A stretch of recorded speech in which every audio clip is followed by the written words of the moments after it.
Hola queridos hermanos, Dios les bendiga. Nuevamente les saludo para continuar nuestro estudio de escatología y hoy día comenzando derechamente con el estudio del libro de Apocalipsis. Qué bonito, ¿no? Qué desafío tremendo tenemos estudiando el libro de Apocalipsis. Ya hemos visto los eventos futuros de manera generalizada, hemos estudiado las 70 semanas de Daniel que nos muestran un poco cómo vamos interpretando también todo este libro del Apocalipsis.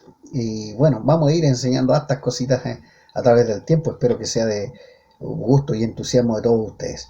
Bueno, yo me he estado preparando. Mire, yo estoy también estudiando, estoy leyendo este libro, Apocalipsis de Evis Carballosa, la consumación del plan eterno de Dios. Bueno, entre tantos otros libros que he leído que luego les voy a comentar de algunos de ellos, ¿ya? Porque hay preguntas que me han hecho algunos por ahí. Pastor, ¿qué libro es bueno también leer para ir complementando todo? Excelente pregunta. Voy a dar alguna bibliografía en el principio. Pero comencemos este estudio. No perdamos más tiempo. Vamos directamente a ello.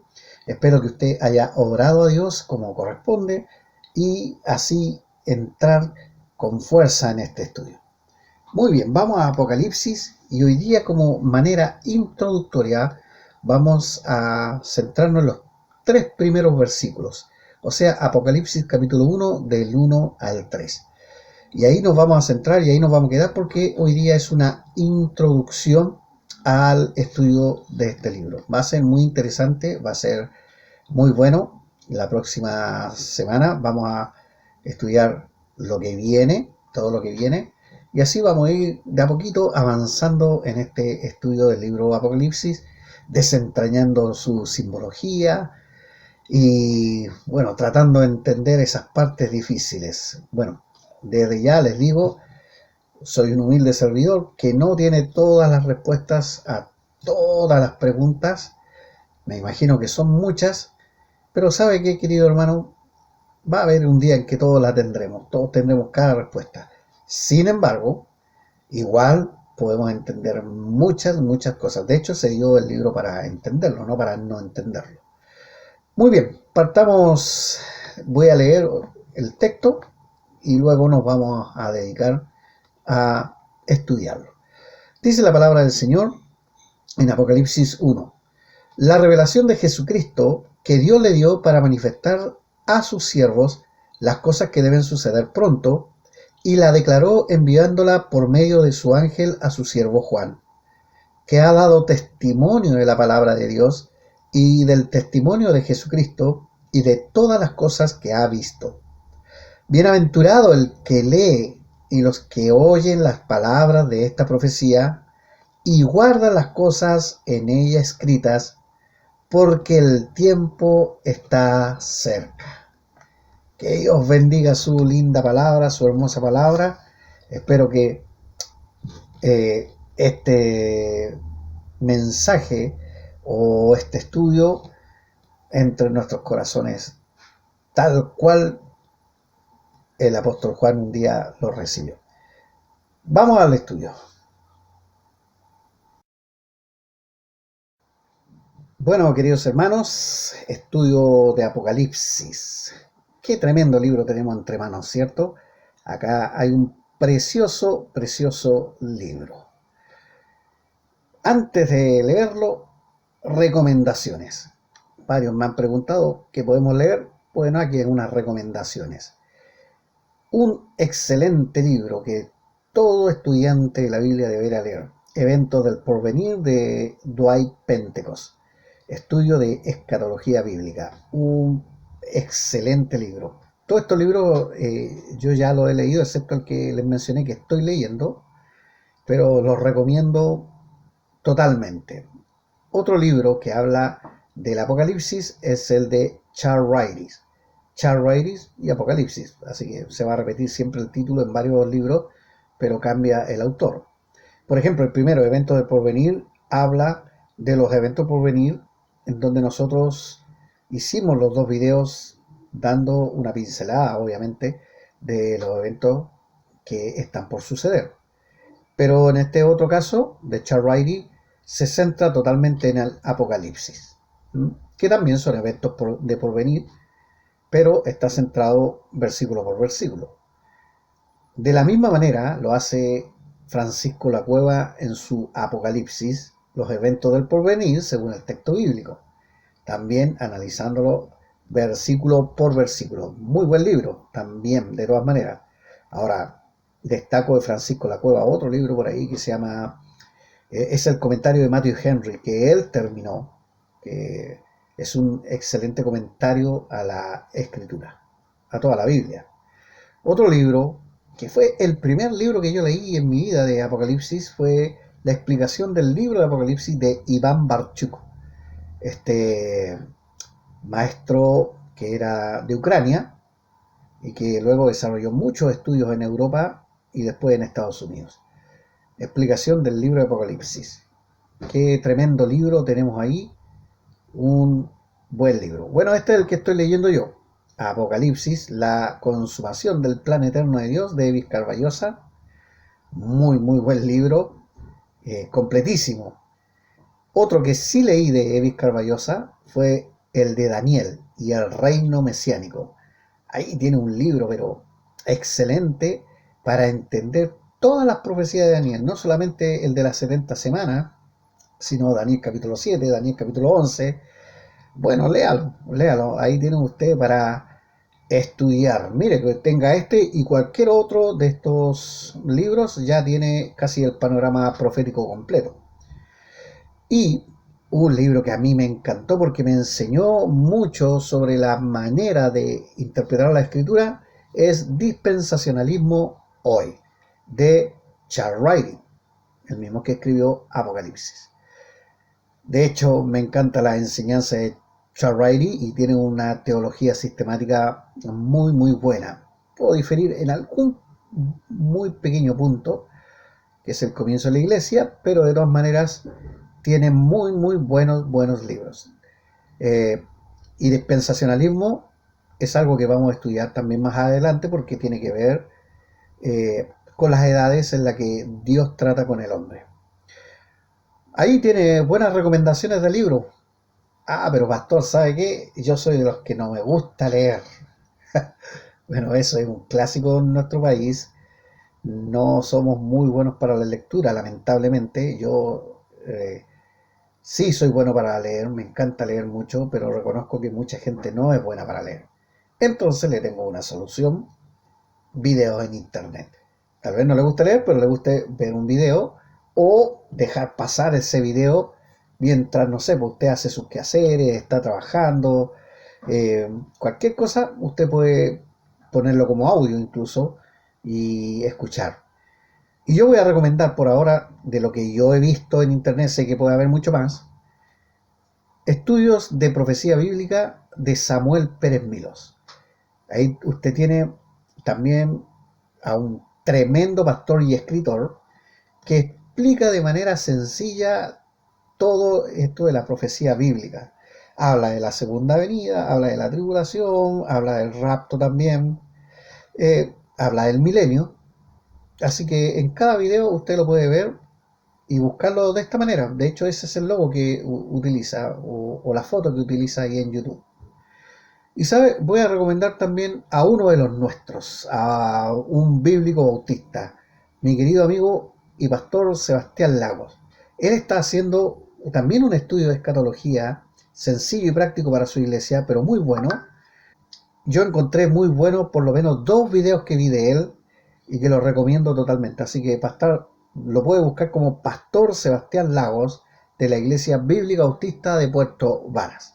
También está en YouTube, también tiene en su canal, y él tiene unos estudios magníficos que ya le felicité por ello y los puedo recomendar también a cada uno de ustedes. Qué buena idea, ¿no? Es bueno tener algo de esto en consideración para que después no digan, chuta, estas son ideas del pastor Marcelo Valdés. No, somos muchos los que creemos lo que la Biblia dice. Muy bien. Vamos al significado del nombre del libro. Vamos ahí. Bueno, Apocalipsis viene del griego apokalupsis, que es un compuesto de 2 palabras, y significa, queridos hermanos, descorrer el velo o revelar algo.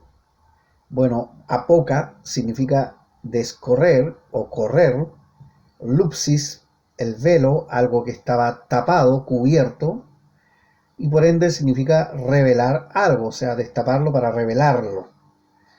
Y eso es lo que significa Apocalipsis. Por eso algunos también lo traducen como revelaciones, porque es la revelación de Jesucristo, tal cual nos dice en el versículo 1 de Apocalipsis.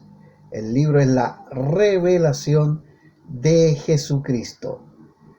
Queridos hermanos, no es la revelación de Juan, el apóstol. No es la revelación de los apóstoles. No es la revelación de la iglesia, como tampoco es la revelación de hombre alguno.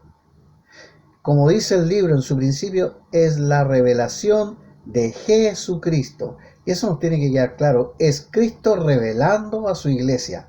Es Cristo revelando al mundo, incluso a través de su iglesia, las cosas que han de suceder. Así que ninguno de los anteriores es cierto. Muchos dicen la revelación de Juan. Claro, porque la escribe Juan, pero no la revela él. Él escribe lo que a él se le reveló. ¿Y quién se lo revela? Jesucristo. Y eso es lo que dice el versículo número 1.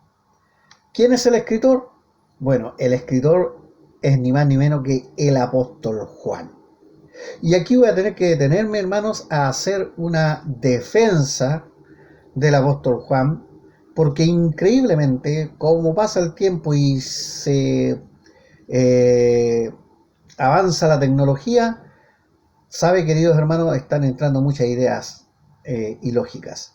Hay algunos que impugnan que sea el apóstol Juan, algunos dicen que es una persona posterior que tomó el nombre de Juan, o otros dicen que es otro Juan y no es más que un libro conspirativo, etcétera, etcétera.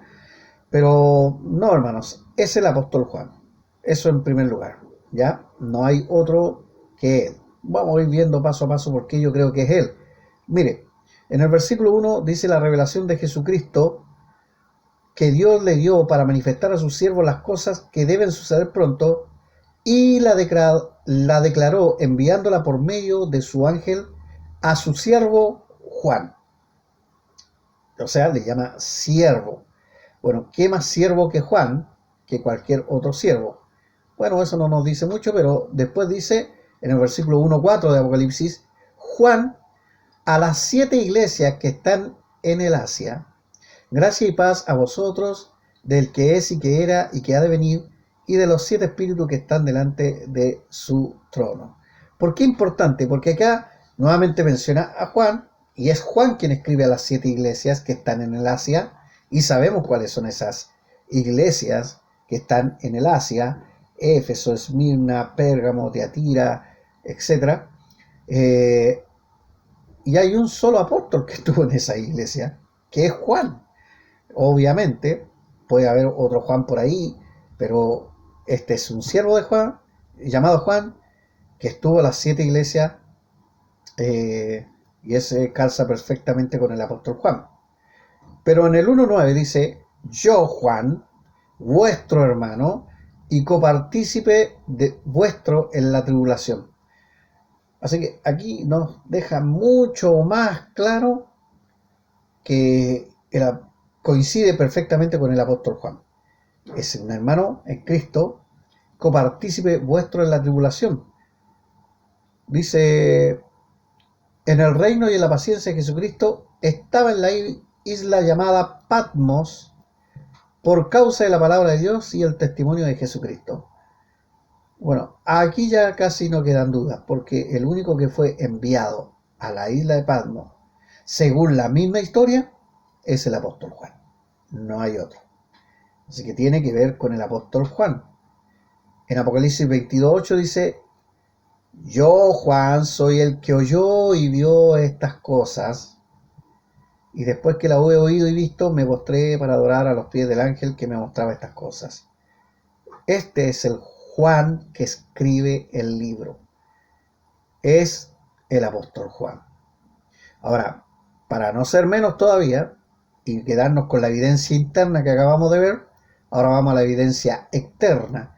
O sea, ¿qué dicen los padres apostólicos? ¿Quiénes son los padres apostólicos? Son los discípulos de los apóstoles que comienzan a enseñar todas las verdades que ellos aprendieron directamente de los apóstoles y las empiezan a propagar, y así, hermanos, empieza a propagarse todo el cristianismo. Bueno, uno de ellos, que es discípulo directo del apóstol Juan, es Policarpo, que fue obispo de Esmirna. También fue un mártir, pero fue un padre apostólico, y él atestigua que el Apocalipsis es del apóstol Juan. Qué mejor testimonio que un discípulo directo de Juan. Otro, también padre apostólico, es Papías, otro obispo, y también da testimonio de que es Juan el escritor de este libro. También está Justino Mártir, otro padre apostólico, que revela que el libro escrito fue por el apóstol Juan. También está Victorino, otro padre apostólico, que también dice lo mismo.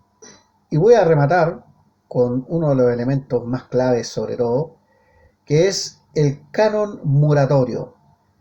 Pastor, ¿qué es el canon muratorio? El canon muratorio, queridos hermanos, es una recopilación tanto de los libros del Antiguo Testamento como del Nuevo Testamento, que es el más antiguo de los canons que se pueda tener, que data del segundo siglo. Y en el segundo siglo ya tenían el libro de Apocalipsis como un libro inspirado y escrito por el apóstol Juan.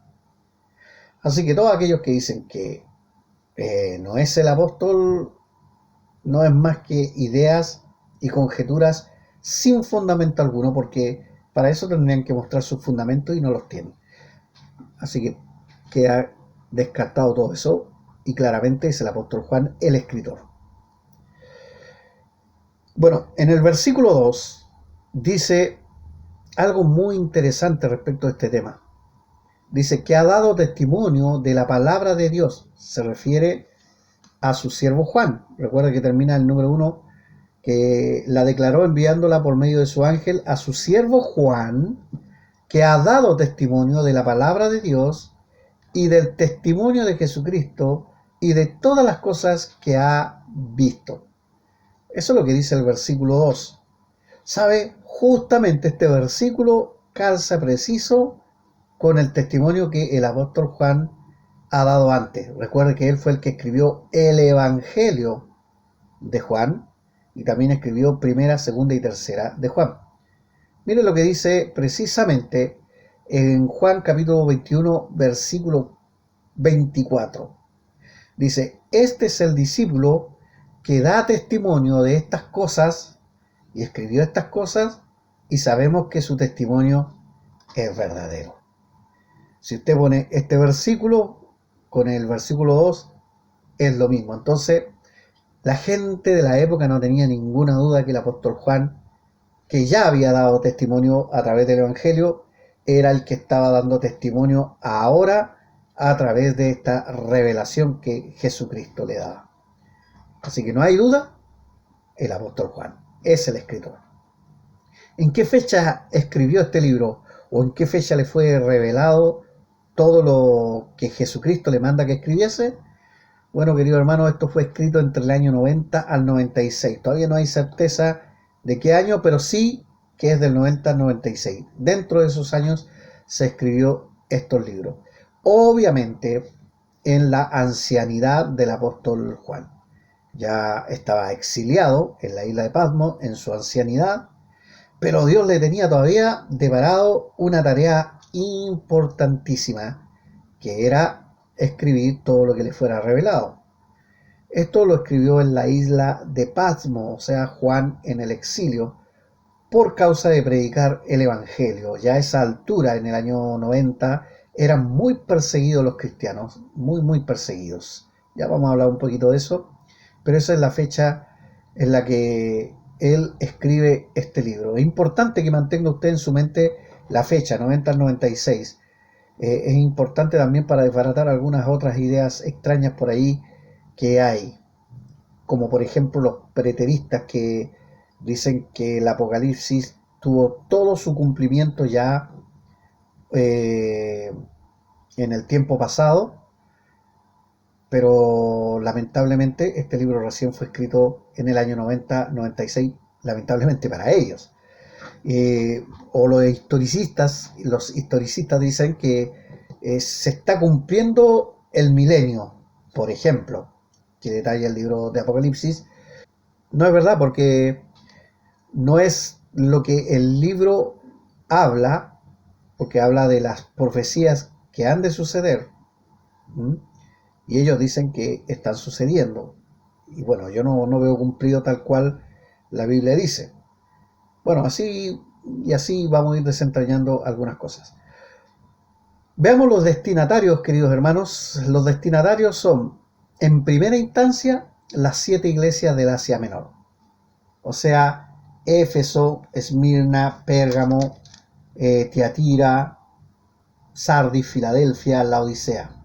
Esas son las 7 iglesias del Asia Menor a las que está escrita y en la que Juan tuvo un importante desarrollo. Él fue, de hecho, pastor de la iglesia de Éfeso y esas otras iglesias están alrededor, muy cercanas unas a la otra, en el Asia Menor, que actualmente es Turquía.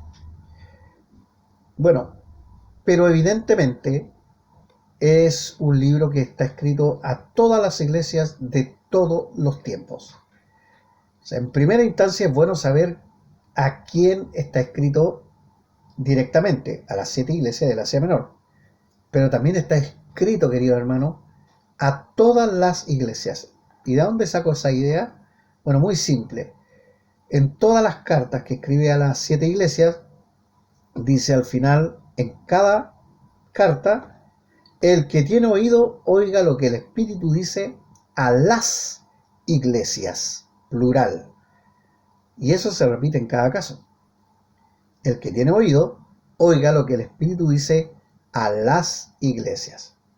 Vuelvo a decir, se repite en cada caso y eso es importante. ¿Por qué? Porque está escrita no solamente a las 7 iglesias, sino a todas las otras iglesias. De hecho, podemos volver al versículo número 1, donde dice que la revelación de Jesucristo que Dios le dio para manifestar a sus siervos las cosas que deben suceder pronto, y la declaró enviándola por medio de su ángel a su siervo Juan. O sea, el apóstol Juan fue un medio para declarar al resto de sus siervos lo que ha de suceder, lo que ha de suceder pronto. Entonces, definitivamente no es exclusivo para las 7 iglesias, eso es bueno determinarlo, sino que la intencionalidad del libro de Apocalipsis es para la iglesia, en realidad. La iglesia a través de los años, donde quiera que estén, donde quieran que estén sus siervos, los pastores.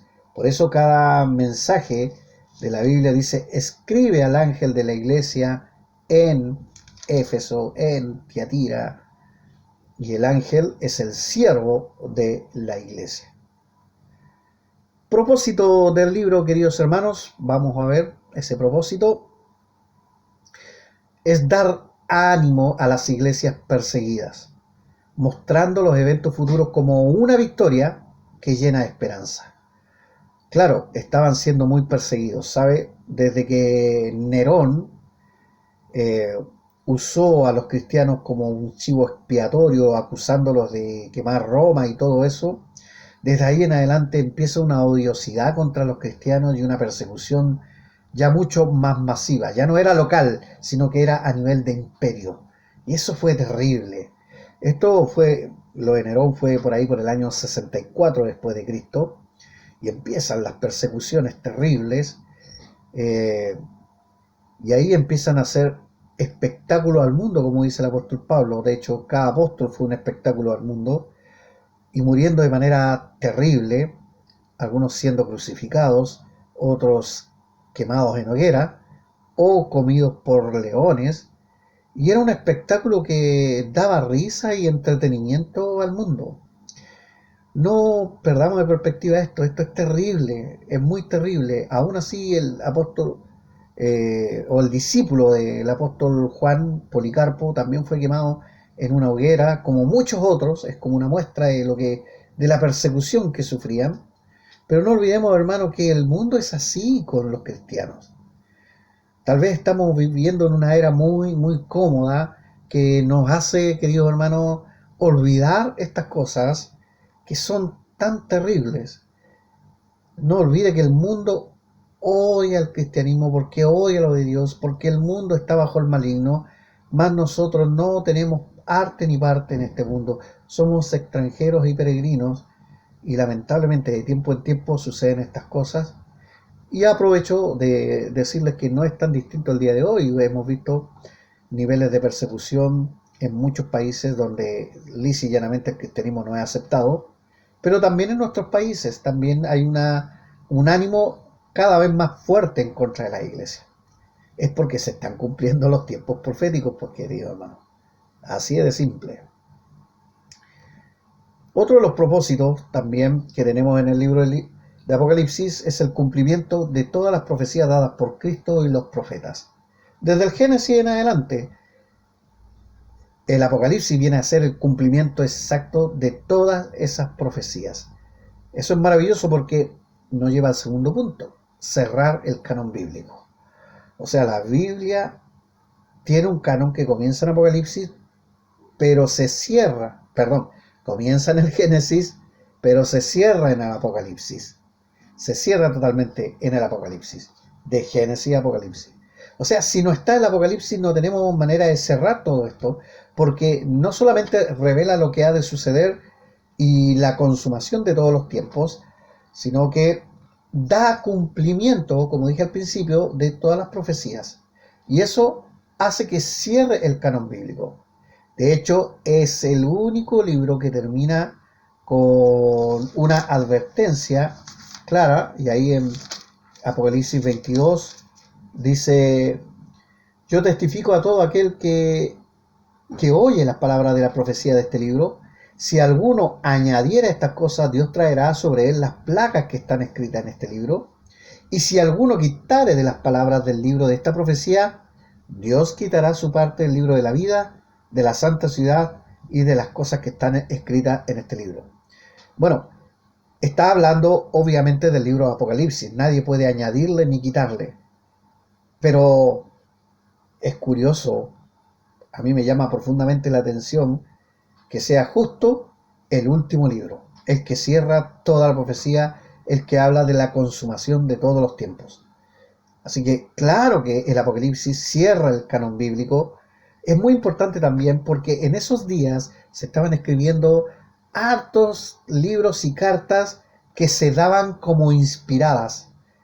Entonces había que descartarlas y este libro viene a cerrar todo eso.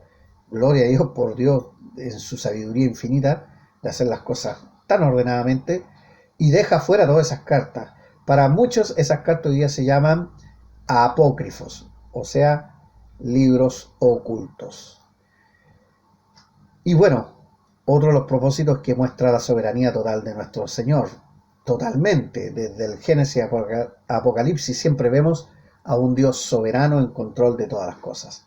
Así que las personas que estaban siendo perseguidas en aquellos días veían en este libro victoria, que todo tenía un plan, que habían cosas aún más terribles que iban a suceder, pero que todo terminaría en victoria y que la iglesia nunca dejaría de ser, independiente de alguien que fuera martirizado o perseguido, eh, la iglesia igual no iba a desaparecer.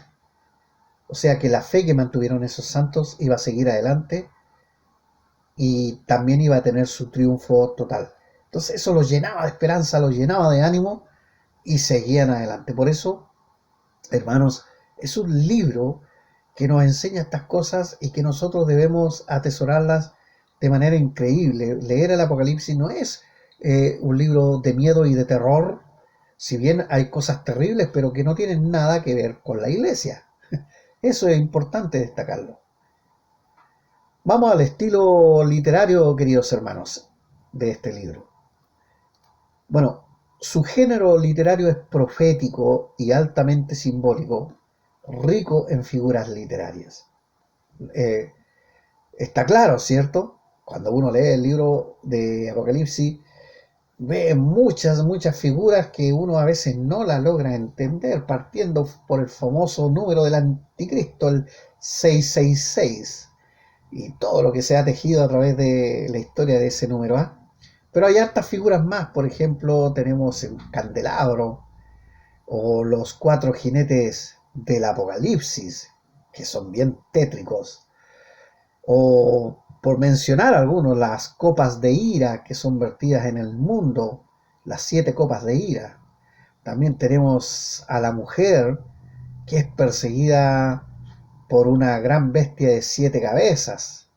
Mire qué increíble. Entonces uno empieza a imaginarse todos esos cuadros y de repente no logra entender toda la imaginería que tiene el apóstol Juan. Bueno, son las cosas que él vio y las trató de plasmar de la mejor manera en su libro.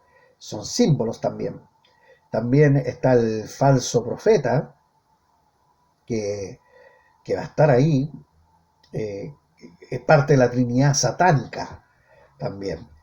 También tenemos el libro y sus 7 sellos, y va mostrando cada sello, cada situación, etcétera, que va sucediendo, o la gran ramera que se embriaga con la sangre de los mártires, dice la Biblia. Qué terrible, ¿no? Son figuras que están ahí en el libro y que vamos a ir aprendiendo paso a paso en este estudio. Ahora, se debe interpretar este libro, hermanos, de manera literal, desentrañando los simbolismos. Qué importante lo que estoy diciendo, porque este libro, de paso, no se debe interpretar de manera alegórica. No es una alegoría, porque algunos creen que donde tiene hartos símbolos, hartas figuras literarias, entonces debiera interpretarse de manera alegórica. Pero eso hay que tener mucho cuidado con eso, porque si no van a llegar a cualquier lado, sino que hay que seguir el estilo literal y gramatical del texto. Vamos a poner algún ejemplo. El símbolo es una figura de dicción o un medio literario de comunicación. Se usa mucho en la poesía, las canciones, el arte y también en la profecía. El símbolo es el uso de una cosa en representación de otra. Por ejemplo, la Biblia dice que somos sal de la tierra. Ahí hay un simbolismo. Usa la sal en representación de nosotros, que debemos preservar la palabra para preservar la iglesia. Por ejemplo, no significa que tú y yo seamos sal, o sea, no se puede interpretar tan literal. Pero pastor, usted dijo que hay que interpretarlo literalmente, sí, pero desentrañando los simbolismos. Así que, ¿somos sal de la tierra? O sea, ¿somos los que preservamos la palabra? Amén. De hecho, el mandato bíblico es ir y predicar el evangelio a toda criatura. Y después dice, después de bautizarle, dice, enseñándoles que guarden todas las cosas. Entonces, el evangelio y la enseñanza es la manera de preservar a este mundo, rescatando este mundo para ser preservado a través de la iglesia. Bueno, hay un simbolismo que nos va enseñando eso. En el caso del Apocalipsis, se usa el símbolo como un objeto material para expresar una verdad espiritual. Mire, vamos a poner un ejemplo. Tengo este ejemplo de Apocalipsis 20 del 1 al 3. Lo voy a leer. Dice, vi a un ángel que descendía del cielo con la llave del abismo y una gran cadena en la mano, y prendió al dragón, la serpiente antigua, que es el diablo y Satanás, y lo ató por 1000 años, y lo arrojó al abismo y lo encerró y puso su sello sobre él, para que no engañase más a las naciones hasta que fuesen cumplidos 1000 años. y después de esto debe ser desatado por un poco de tiempo. Perdón.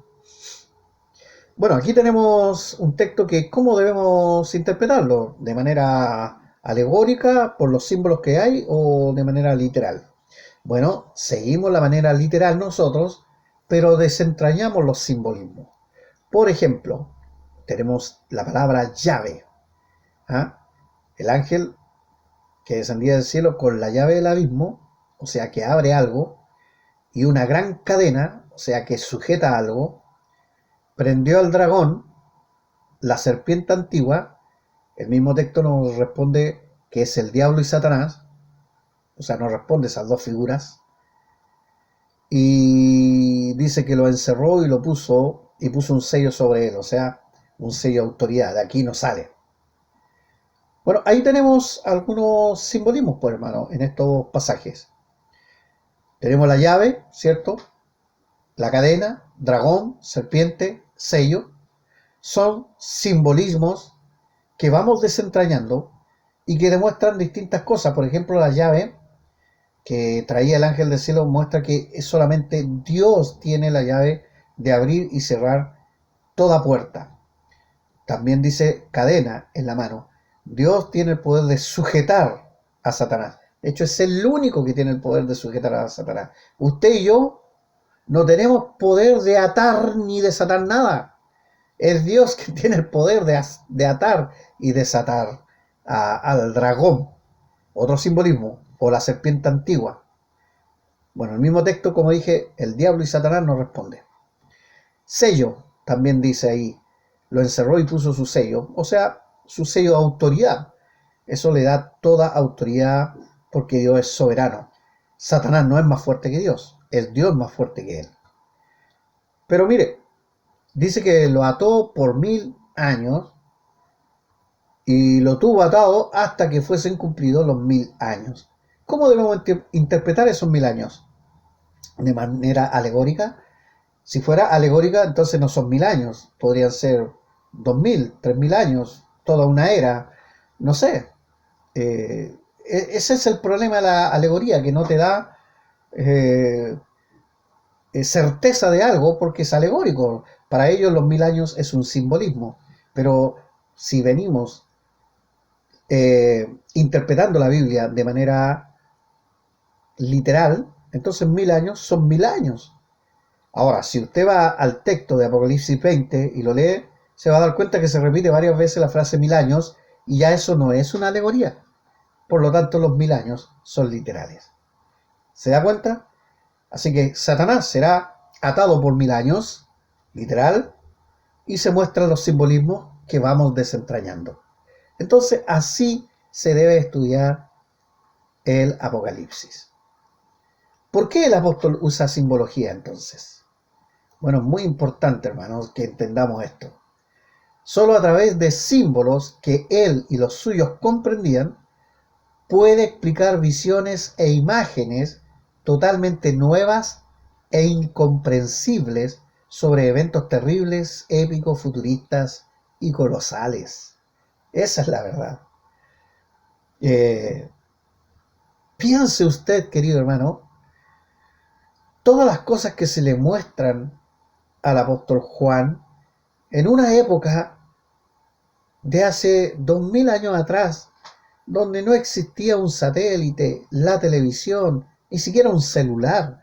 ¿Podría él entender todas esas cosas? Si no eran parte de su vida, era todo nuevo para él, curioso para él.